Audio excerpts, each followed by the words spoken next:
Thank you so much, White Glove Marketing, for sponsoring me today. It's an honor to be here to share perspective, understanding the realities of life and the change that we're all going through in our industry right now. Change does two things. Change breeds complacency, or change breeds opportunity. There's many of us that get set in our ways. We don't want to change. We're comfortable with the way things used to be. We don't alter. And when we go through these life-changing events, we're going through pandemics, elections, riots, protests. There's all this negativity that can build up, but there's always a silver lining everywhere. And to take advantage of that opportunity to see things differently and to be able to digest it, own it, and make it ours allows us to continue to move forward when others are staying stagnant. Ladies and gentlemen, our industry is changing drastically. The day of the traditional financial advisor is dead as a doornail. There was a study done on vernacular and how the average person perceives the word financial advisor. You know what the answer came back as? As a stock picker. Our days of being that investment person are over. It's about being a family life coach, being there for people when things are bad, having a plan in place prior to the negative.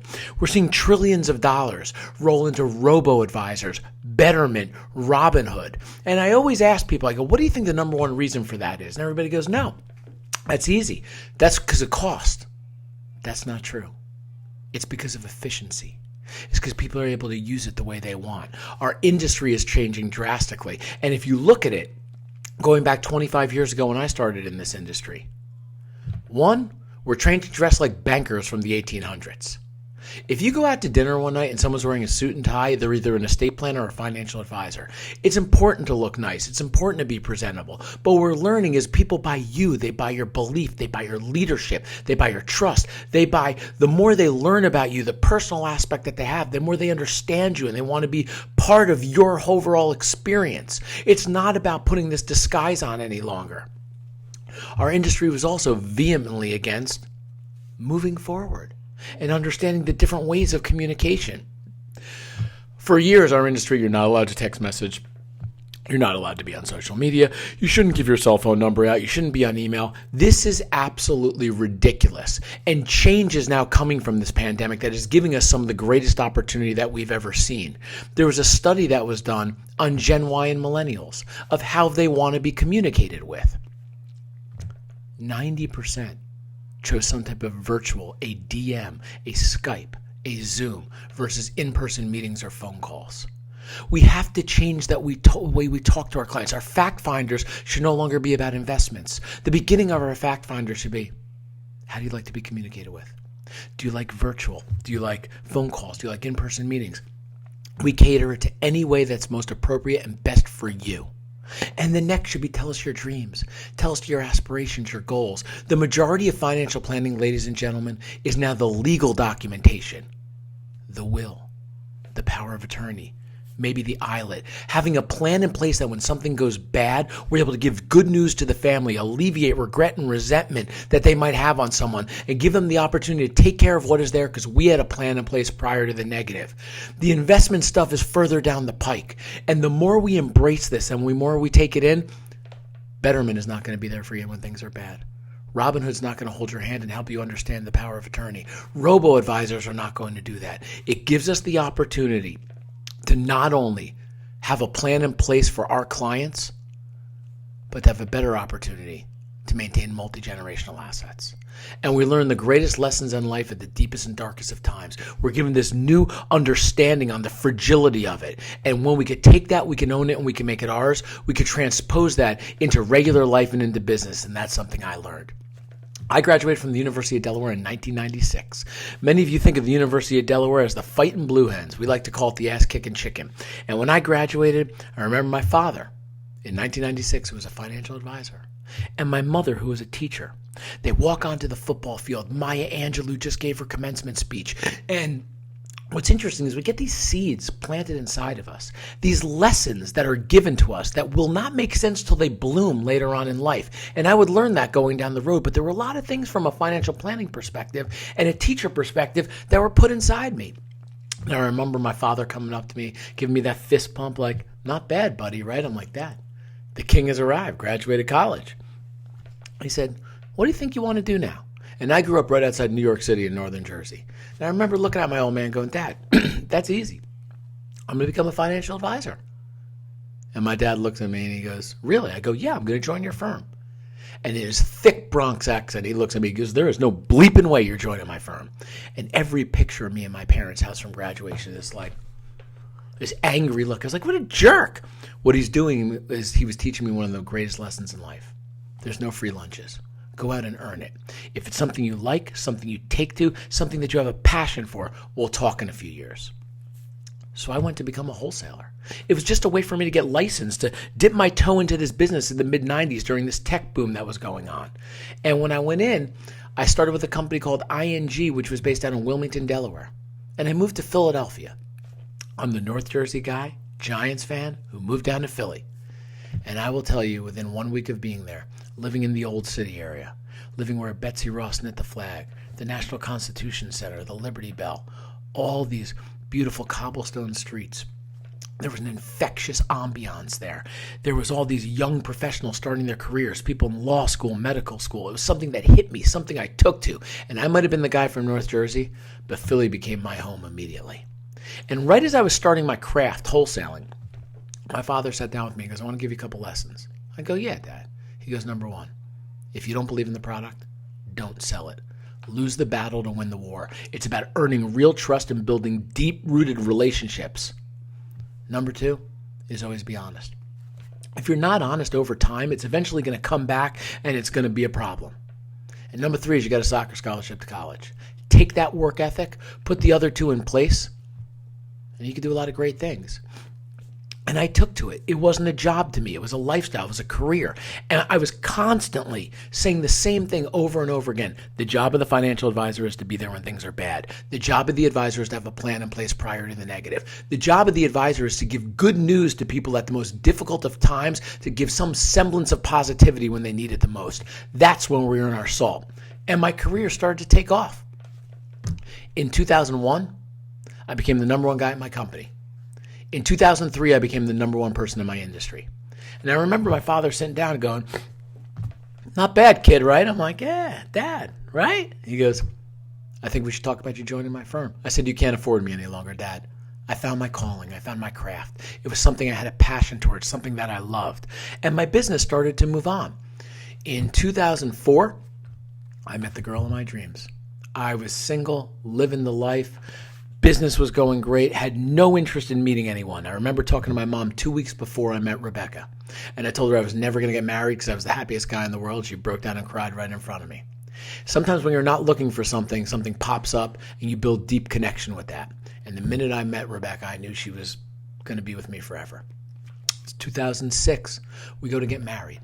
And when I asked her father-in-law for her hand in marriage, or actually my future father-in-law, Rebecca comes from a very different upbringing than I did. I grew up in northern Jersey. I told you mom was a teacher, father a financial advisor. I'm a Jewish guy. My wife grew up in mining country, Pennsylvania. Her father was a highway construction worker. Her mom was a janitor. They grew up in a 400-square-foot row home, in a Catholic family, a very different environment from what I grew up in. And I heard all this angst and negativity about dealing with in-laws. We were completely different. My father-in-law, Larry, he liked to hunt. He liked to fish. He liked to grow things in a garden. I didn't do any of that. But we both loved baseball. We loved to sit there and drink beer. And they were just absolutely wonderful people. And I was blessed from minute one that this was going to be my family. About 9 months after our wedding, I'll let you do the math real quick, my first child was going to be born. So as we lived in the city, we did what most people do. We picked up and we moved to the suburbs. We moved to a town called Washington Crossing, Pennsylvania, in Bucks County. Washington Crossing, where Washington crossed the Delaware, this beautiful rural area with covered bridges. But you're an hour from Manhattan and you're 30 minutes from downtown Philly. It was perfect for us. It was perfect for my career. And as we're starting to get ready to have our first child, I remember my dad sitting down with me and going, what do you say every day? Our job is to be there when things are bad. Our job is to give people good news, to have a plan in place prior to the negative. People want what they can't get. They want life insurance after they can't get it. Long-term care after they want a financial plan if they lose 30%. He goes, do you practice everything you preach? I go, absolutely. He goes, well, the foundation of financial planning, as you talk about, has nothing to do with investments. I go, that's right. It's your will, your power of attorney. It's the legal documentation that's in place. He goes, did you do it all? I go, well, Dad, I'm going to get to it. He's like, did you do all your life insurance planning? I'm like, Dad, I just did the Tough Mudder 2 weeks ago. Like, beast mode. He goes, so you don't do everything you say? And I nodded my head. And I realized that was the moment I was taking on more responsibility. I had an obligation. I had to practice everything I preached. And over the next 2 weeks, I took care of all my basic legal documentation. I did all my life insurance planning. Things I didn't want to do, but to my family, I owed them to have a plan in place that would acclimate to our life changes. And in September 2007, my first son, Luke, was born. In February 2009, my second son, Jake, was born. And my wife is pregnant with our third child in March of 2010. We're on pace to have 3 in 36 months. And my father-in-law, Larry, and my mother-in-law were coming down to our house one day. And one of my best friends is the head of pediatric anesthesiology up at Columbia Presbyterian. It's his 40th birthday. And I said, hon, let me and Rick go out. Let us go play golf. Let us celebrate his birthday.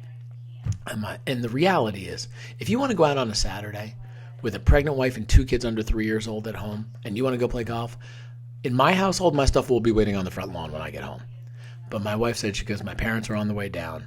Go early and get back early. So we tee off at 7 o'clock in the morning. And when we come back, I see Larry sitting on our driveway fixing my mailbox. That's Larry. That's what he did. And I see him with a screwdriver doing a bunch of stuff, and I pull up next to him. And I'm like, Larry, what's going on? You look skinny. He goes, yeah, my stomach's been killing me. I don't know what it is. I go, well, do me a favor. When you're done fixing that mailbox, go inside and fix some of the lights in the garage. They need it too. And I start laughing, and I pull my window up, and I pull into the driveway. Rick looks at me, and he goes, dude, there's a problem. I go, what are we talking about? There's a problem. He goes, he's got a jaundiced look. He looks yellow. There's an issue there. I go, are you out of your mind? He's fixing the mailbox outside. Are you nuts? We go inside. He tells my wife. My wife sets an appointment with him to go to the University of Pennsylvania Hospital to make sure everything is going to be okay. I remember that Father's Day.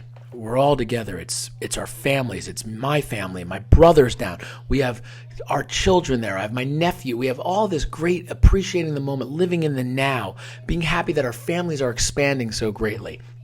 And while this is all going on, the phone rang. Larry goes over to pick it up, and that was the moment at 60 years old he was diagnosed with pancreatic cancer. My first experience with cancer, ladies and gentlemen, happened when I was 15 years old.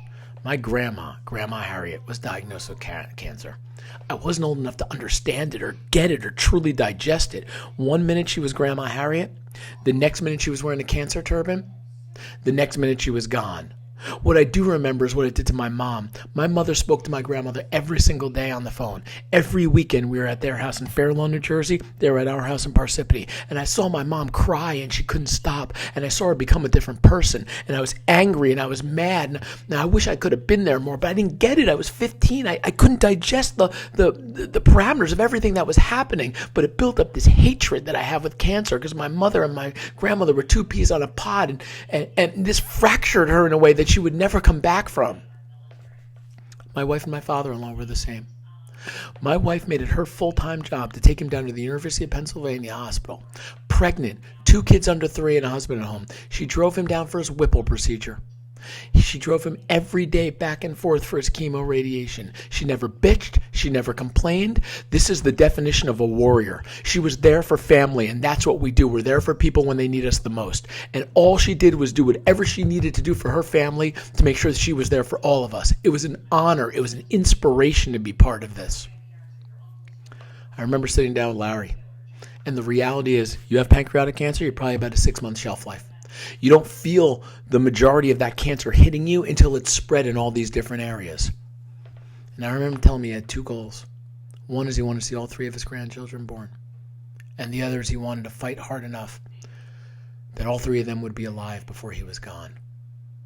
I was so proud of him. He just fought. He never complained. He did what he needed to do to try and make his wishes come true. And I was beyond honored and proud to be his son-in-law. Cancer is like a roller coaster. It goes up, it goes down, it goes left, it goes right. It doesn't care about our emotions. It doesn't care about our plans. It does what it wants. And that's what happened with Larry. His roller coaster would go up and down. January 2013, on an icy, snowy, miserable day in the town of Bridgewater, New Jersey, I'm riding on a road called Route 202. Suit and tie on, heading to my first appointment. I see fender benders all over the side of the road. I remember pulling up this road called Chubb Way, the insurance company Chubb, thinking, I'm doing 25 miles per hour. I ain't dealing with this crap today. And as I pull up to the traffic light, my car hydroplanes and goes flying right into the car in front of it. Flips over, goes into the median. I'm holding onto that steering wheel thinking all that working out I do, that is for this moment right now. The airbag pops off. Everything starts spinning around. I get out of the car without a scratch on my body. The police come running over. They're like, dude, you got to get to the hospital right now. I'm like, no, I'm not. I'm okay. I call my wife, who's shopping at the King of Prussia Mall, taking a little breather as Larry's roller coaster is going back down and we're dealing with chemotherapy again. And I tell her what happened. She goes, you got to go to the hospital. I'm like, I'm okay. She goes, don't forget about our friend Karen. We have a friend named Karen Mancini. One day she's driving in a town called Bluebell, Pennsylvania. She pulls up to a traffic light. Car comes flying through and T-bones her. Police tell her she should go to the hospital just to make sure she's going to be okay. A few hours later, they come out and tell her that they want her to send a thank you note and flowers to the person that hit her. They found a brain aneurysm in her, and she would have been dead in a few hours. I thought about my kids. I thought about my wife. And like a type A personality, we brought my car back down on a tow truck. I rented one and went on my way. That night I get home. Larry's sitting on the couch as his roller coaster again is continually tumbling down, dealing with that chemo I mentioned earlier. And my head is killing me. I've never really had a bad headache before. My wife suffers from something called chronic migraines. And I'm sitting at the island in our kitchen going, oh my God, my head. She looks at me, she goes, did you go to the hospital? I'm like, no. She goes, try getting chronic migraines. I don't want to hear about it. Over the next 2 weeks, the pain got worse and worse every single day. A little over 2 weeks, I started losing all ability to sleep. I'd be sitting next to Larry on the couch watching the Yankee game. I would nod off at 8:30, wake up at 10, and the pain was so severe I couldn't go back to sleep. But it wasn't about me. It was about my children. We had 3 now. It was about Larry. I was the last person anybody needed anything from. And in February, I was giving a speech in that same town of Bridgewater, New Jersey at a Maggiano's. I speak all over the place. This is easy. We got 100 people in the room. We're giving a reason to plan in advance of the bad, giving people ideas that they could utilize with their clientele to put them in a position where they know during the difficult times they're going to be able to maintain their independence and dignity. And as I go to make a point on the PowerPoint, I feel a hot flash hit me in the face. And once that hot flash hit me, slur and gurgle poured out of my mouth. I didn't know where I was. I didn't know what was going on, but I remember seeing myself standing outside my body going, you are having a stroke. You are having a stroke right now. It felt like an eternity. Turns out it was about 5 to 6 seconds. I kind of got myself together. I'm like, oh, got a terrible, sinus infection, haven't been sleeping well. Let's bounce back into this. I don't think most people picked up on it, but I did. I was pretty scared. And over the next 2-3 weeks, they kept popping up. Me and my wife trained for the Broad Street Run every year in Philadelphia, the largest 10-mile run in the country. And we're training on the Delaware Towpath, which is this beautiful path that goes under covered bridges and horse farms that runs right along the Delaware.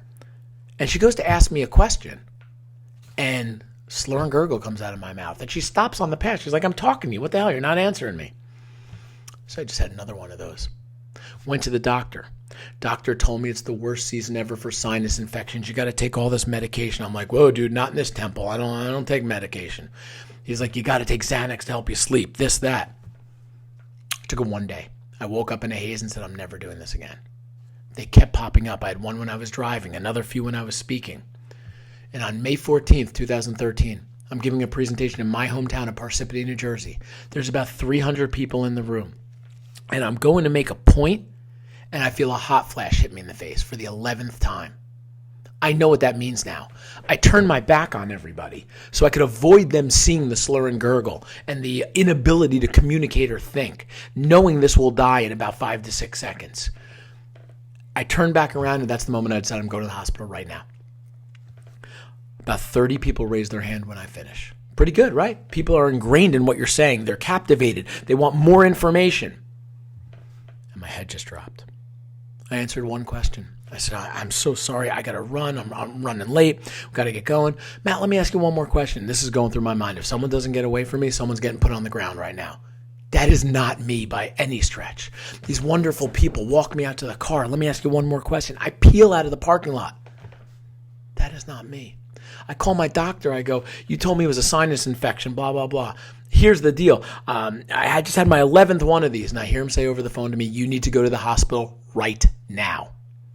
I call my wife, who's again at the King of Prussia Mall. I think we're putting some of those people through college, some of their kids through college. Taking another break as Larry's roller coasters is heading straight down. I tell her what's going on, and we decide we're going to meet at Capitol Health in Hopewell, New Jersey. It's a 90-minute ride, and my head is all over the place. All right, maybe this is no big deal. They're going to give me some medicine. We'll figure this out. Maybe I'm going to die. I get down to the hospital. I meet her in the parking lot. We hold hands and we walk in. The first thing they say is, Mr. Newman, we're going to give you a CAT scan. I'm like, yeah, CAT scan. Cool, no problem. It's like an x-ray, no big deal. So they bring me in, they give me a CAT scan. And 3 hours later, they walk in, they go, Mr. Newman, we know the problem. I'm like, yeah, let's diagnose it, fix it. What is it? Let's move on from this. This is going on too long. They go, you have a lesion on the left frontal lobe of your brain. Now, to me, in my vernacular, the lesion is a cut or a bruise. My first thought is, freaking car accident, man. Probably dinged my head. He goes, the lesion is causing massive pain. I'm like, you don't know the half of that. It's causing you not to sleep. I'm like, yes. Mr. Newman, you're not having strokes. You're having seizures in your speech and memory. And as difficult as this sounds to digest, I was like, yes, that's the problems. Let's do this. Let's fix it. Let's move on. You're going to need MRI. We're going to do all these tests. So over the next few hours, I'm going in and out of the booth.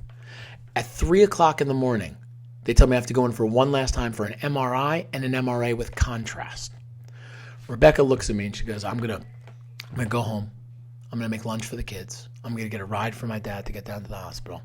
I'll be back in like an hour. I'm like, yeah, I'm going to be in the tube anyway. Don't worry about it. So they come walking in. They go, all right, Mr. Newman, you got to jump in the wheelchair. We got to bring you down for your MRI and MRI. I'm like, I just did the Broad Street run 8 days ago. I've been in a wheelchair all day. I'll walk. They go, Mr. Newman, liability. You can't walk. So I get down.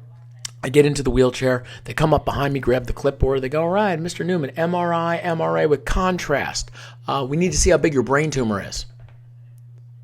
I go, it's a lesion. And that was the moment at 39 I was diagnosed with brain cancer. They brought me down to the tube. I was in it for about an hour.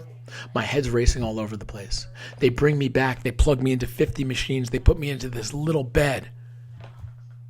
And I just started to cry. And I started to have retrospective on my life. And I start to think there's something that I did that must have caused this. I'm a good dad. I'm a good husband. And ladies and gentlemen, strength is not how big your arms are. Strength is not how much you bench press. Strength is something that's built deep down into our bellies, that at the deepest and darkest of times, we could find it, we could grab it, we could own it. I didn't know it existed. I saw it, I took it, and I just started cursing my brains out. The nurses who still tell this story to this day come running and they go, oh my God, are you okay? I said, I'm fine. That was my pity party. If I was going down, I was going down swinging. And about an hour later, my wife walks in, wiping her eyes with a surgeon. Your dad's got pancreatic cancer, he's going to die. Your husband's got brain cancer, he's going to die. You got 3 kids under 5. And the surgeon looks at me and goes, we're going to do surgery on Friday. We're going to give you a full craniotomy. We're going to cut half your head off. We're going to take the tumor out. We don't know the severity for 10 days. And then we're going to see where this is going to go. And I looked at him, I said, let me tell you what you're going to do. You're going to get this crap out of my head, and I'm going to take care of the rest. I ain't going anywhere. He goes, don't move. You're going to be here for a little while. I want you to read this study from the American Medical Association on recovery. There's some diseases, ladies and gentlemen, they will take us physically. There's nothing we could do about that. But they will never take us spiritually, and they will never define us. If they define us, that's on us. We allow that. This is our journey. We own it. We predict the way we will be remembered. I will never be remembered for a cancer person. I will be remembered for me. Cancer is just running shotgun on my journey. And I picked up on that immediately. I started looking at life through these different lenses. And as I'm seeing things differently, and I'm understanding the fragility of it, and I'm understanding more how important the moment is, not about tomorrow, not about yesterday, but about right now. And I remember he brought me this study from the American Medical Association on the downward spiral. We all have heard of the couple that's been married for 50 years. Wife is healthy as a horse. Husband comes down with cancer. He dies. What do we often hear happen 6 months later? he dies. Or she dies. That's the downward spiral. Regret, resentment, negativity. When you take that attitude and you drive it down, the odds of coming out of that are almost zero. Attitude is one of the most important things we can go through. And my wife looks at me, wiping her eyes, goes, our parents are going to be here in a little bit. It's not our parents. Your dad is my cancer partner. This all happened for a reason. I stopped believing in irony. He was there to show me how to fight, to show me how to have independence and dignity, how to be there for my family. But do me a favor, give me the iPad. She goes, yeah, no problem. Do you want to watch a movie? I go, just give me the iPad. That was the moment I realized I had to make sure everything was set up as I was going to go through major brain surgery, and who knows if I would become incapacitated or if I would even be alive. And the first thing I pulled up was my will. Done. I pulled up my power of attorney. Done. My life insurance. My ILIT, all the basic foundation of financial planning. I pulled up my mortgages, my investments. And that was the moment I realized that every speech I'd ever given in my career was actually about me. I was the shoemaker whose kids had shoes. All they were doing is pouring kerosene on my fire. Now it was time to go. This is taken care of. This is taken care of. What do I got to do? And my father-in-law, Larry, and my mother-in-law, Jackie, walk in. Larry doesn't say a word to me, nods his head. I nod my head at him.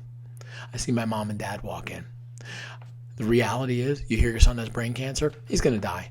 And I see them walk in, and my dad gives me that same fist pump he gave me at Delaware, but I saw it in his eyes. I saw the fear. I saw the anxiety. I saw the anger. And I said, Dad, come sit down on the bed with me. And my dad comes and sits down on the bed. And I pull out the iPad. And I start showing him all the planning, all the stuff that's done. And I took that iPad, and I threw it on the bed when we were done. I go, Dad, there's only one thing on my mind. He goes, what's that? I go, getting better. I don't got to worry about any of this. I'm not here. My family will grieve, but they will maintain their lifestyle. They will live their life. They'll know that I did everything I could to prepare for them, that during difficult times, they would maintain the life that they have. And ladies and gentlemen, you do whatever you want with this. But for the first time in my life, I saw my dad break down and cry. I also want everybody to understand that if it wasn't my father, I would have turned to my wife and said, if something happens to me with all the planning he did, you stay with him because he was there when things are bad. He looks at me and goes, you're going to beat this. I go, I know I'm going to beat it. And these are the stories you're going to share. This is the advice you're going to give to people. This is how we set things up. And on Friday, I went through my craniotomy. Got that huge C cut in my head that goes all the way around, pulled my head open, pulled the jaw back, took the tumor out. And again, I wouldn't know the severity for 10 days. We talk about wealth and health a lot in our industry and how important they're correlated. I was operated on Friday. I went home on Sunday, and I 100% attribute that to healthy eating, living a good lifestyle, and being in shape. When my wife picks me up in that same car that I dropped off 6 days earlier, she drives me home, and I just want to be home. Home is where the heart is. We get to my driveway, we pull in. I've got a second head. I look like a train wreck. We walk in that side entrance, and my 3 kids are waiting there with signs. I love you, Daddy. Thank you for coming home. I just started to cry. But I didn't cry out of anger. I cried out of happiness. It was about now. It wasn't about tomorrow. It wasn't about yesterday. This is my moment. I own this right now. And so do my children. I went upstairs to bed. I fell asleep for 13 hours. This is where I needed to be. Day 5. I'm just walking around a mess, but I'm getting this new perspective on life. I'm starting to send messages to friends and family on this gift that I've been given, this understanding of the realness of life, of what purity really is. And what will happen is I would email this out to friends and family to make myself feel better. That's how I would digest this stuff. I had to find some way for all this anxiety and fear that I was pushing down in my belly when it would want to come out and to avoid me combusting, I would send out a message. And on day 5, my son was having his 5-year-old picnic with dads at school, at Pennington Montessori School. And I remember my wife saying, you don't have to go to this. I said, I'll never miss this. I'll never miss any of this stuff ever again. So that morning, we take my daughter Lola, too, and Jake and Luke to school. I can't drive. Rebecca walks the 2 boys in. I grab Lola's hand, and I take her to her class. She takes her little pink jacket off, hangs it on the hook, and goes, thank you for taking me to class, Daddy. I love you. And I thought, why am I doing this more in the past? Why did it take cancer to get me to see this way? The reality is if I was doing it in the past, I was looking at my phone at my next appointment. It wasn't about that. It was about Lola. It wasn't about me. I have to go through this to get this clarity, this understanding that it's her moment. And I'm teaching her it's okay to do that stuff. And I come home and I tell Larry, this gift that I've been given. I'm seeing things differently. I'm going to beat this, and I'm going to be a better person. Around 11:30, Rebecca goes, you don't have to go to this thing for Luke. You're a train wreck. I said, I'll never miss it. She drives me up there. Luke's waiting in the front, right at the door. Gives me a big hug and goes, I love you, Daddy. Thank you for coming. And I'm holding back the tears. And we walk in. My arms around him. It's rainbows and unicorns. And what we're supposed to do is have lunch with our children in the backyard with a little brown bag. And we sit down, and I'm so happy to be there with Luke. And I look up, and I see every single dad on their phone. And I went, oh my God, that was me. At that point, I had a BlackBerry and I had an iPhone. It wasn't about me. It wasn't about my business. This was 30 minutes of Luke's time. And that day, my phone was in the car. I'm getting this new understanding of how important it is to teach lessons that our children are watching us all the time. And we're going to yell at them for something later that we're showing them we do is okay. And I come home and I'm so excited. I'm talking to Larry and I'm getting better. And this is amazing. And as I'm talking to him, his phone rang and they told him to get off the chemotherapy because there was nothing it could do, that his days were numbered. Cancer didn't care about this rationalization of life that we were having, this understanding, this gift we were taking in. It does what it wants, when it wants, and it's evil. Over the next year, unfortunately, we would end up losing Larry. I remember going to see him in mining country, Pennsylvania. He weighed about 70 pounds. He couldn't walk. He couldn't talk. All he could do was flick his eyelids. Rebecca said goodbye to her dad and ran out. I sat with him and go, Larry, you don't need to be here any longer physically. You'll never leave us spiritually. I got this. Let me take care of everyone. And 2 hours later, he passed. I know he was waiting to say goodbye to his cancer partner. He was waiting to hand everything off. And I wasn't upset because he's always with me. He was just put in a better spot than where he was. But what would happen is every 3 months, I had to go through chemo. I had to go through radiation. Every 3 months, I would have to go back and get an MRI because I had a grade 3 astrocytoma, which is aggressive, and there's a good chance it's going to grow back. So I would go back. They'd say, Mr. Newman, everything looks good. Don't forget, it's probably going to grow back. And what would happen is I would start to write more. And I never really wrote, but as I told you, my mom was a teacher, and those seeds were blooming. That writing became my catharsis, and I would send these emails out to friends and family and clients of mine on my perspective, my understanding, and all I would get is, Matt, could you put this person on there, that person? I never read one after I wrote it. I just got it out of my system. That was my catharsis. 4 years into it, I had 20,000 people following my emails. And what you start to understand is cancer is like buying a car. You buy a car, you leave the lot, wow. You see cancer, you leave the lot, you see the car everywhere. Reality is the car was always there. You just never noticed it, so you had a direct connection with it. That's cancer. All of a sudden, I noticed it affects every family in some capacity, and people want to know they're not alone on their journey. I was doing this for myself. I was getting it out of my system to keep myself in the capacity that I was in. I had to find a way to alleviate all the negativity and get it out. And what I realized is other people are looking for pureness, reality. I started to understand what inspiration was. I started to understand what people buying into deep-rooted connections was about. And it started to go all over the world. So I decided to write a book. I wrote it for me. I wrote it because I needed something to continue to get this out of me. And on March 23rd, 2018, my book came out called Starting at the Finish Line. And I called my mom. I go, hey, Ma, the book's coming out tonight. And what she said to me over the phone that day was, you know no one's ever going to buy one, right? I go, God, no one cares about me. I'm some jerk. She goes, but you're going to put 3 copies in your safe. And years from now, your children will be able to read the reality of what actually happened. I said, Mom, I couldn't agree with you more. And 1 week later, we were #1 on Amazon in 4 different categories, and my jaw dropped. We started to be on ESPN, started to do multiple TED Talks, started to move all over. And what I started to see was how connection is really built, how, whether it's through finance, business, whatever it's going to be, the way you build deep-rooted connections is by sharing honesty and integrity and inspiring people. The day of giving tchotchkes is over. When was the last time you gave somebody golf balls and they gave you a handwritten note that said, oh, thank you so much for those golf balls. I can't believe how much they mean to me. In fact, the actual little symbol you have on there for your company, I'm going to get it tattooed onto my right arm because it means so much. When I lose them in the woods, I'm going to look for 9 hours to make sure that they're always going to be on my mantle. We're over that. It's about learning more about people, connecting with them deeply, doing something that hits them in the heartstrings. And what I want to do is share 2 action steps with everybody today that you could utilize to enhance these relationships as well. We do a lot of coaching for financial advisors. And I had a good friend of mine call me up, goes, Matt, I need an idea. It was in the middle of the pandemic. I need something good. I said, Frank, I got an idea for you. Did you ever give my book out? He goes, Matt, come on. We've given it to a lot of people. I go, do you remember when I came to have lunch with you with your biggest client? He goes, I do. Why did I have lunch with him? Because I gave him your book because she had breast cancer and she couldn't thank me enough. And I go, how did that lunch work out? He goes, it was amazing. I go, will they ever leave you? He goes, no, because it's not about the performance. It's about the experience you created and how much you care about inspiration. He goes, yeah. I go, here's what I want you to do. And it doesn't matter the book. I want you to find 10 to 15 good clients, prospects. And I want you to take a book and I want you to write them a handwritten note.